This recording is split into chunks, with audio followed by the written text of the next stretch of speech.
going to be another warm one, no doubt about that. Time now is 8:02. What is again Tropical Storm Barry pounding the Gulf Coast with rain. The storm briefly reaching hurricane status before weakening as it hit land. Fox's Rick Leventhal reports this morning for us from New Orleans. Barry working its way through the Gulf Coast Saturday, making landfall as a Category 1 hurricane before quickly weakening. Authorities warn the lower wind speed doesn't mean the region is out of harm's way. Barry is still expected to bring close to 2 feet of rain to some areas already drenched and saturated by torrential downpours earlier in the week. There will be a long road ahead for us, but we have traveled that road before. Our citizens have been listening and they have been preparing. There is no chaos, there's order and cooperation, and for that we are all thankful. Folks in the storm's path seeing rising waters in their neighborhoods, and well over 100,000 power outages have been reported across the Gulf region.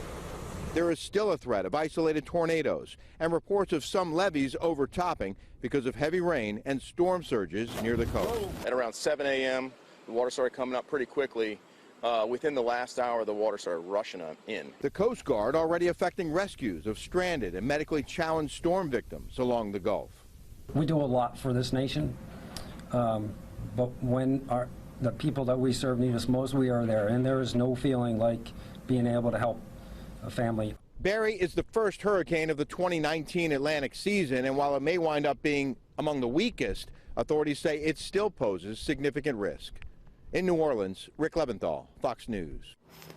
Rick, thank you. And some of our local teams are already in Louisiana, ready to help as soon as the storm passes. The Central Florida Red Cross deploying staff and volunteers with plans to send at least a dozen more. Crews have spent the past few days sandbagging and preparing for Barry. The Red Cross getting ready to set up shelters, hand out meals and water, and even offer counseling over the next few days. Officials are hoping by this morning they'll be able to get out and start working. We don't want to put any volunteers or our workforce in any dangerous location. It's so slow moving, similar to Hurricane Florence. Staff was hunkered down for almost 36 to 48 hours for Hurricane Florence. 14 more volunteers from Central Florida are on standby, ready to fly out Monday and Tuesday to assist. They plan to rotate on 2 or 3 week shifts until the Gulf Coast region is in better shape.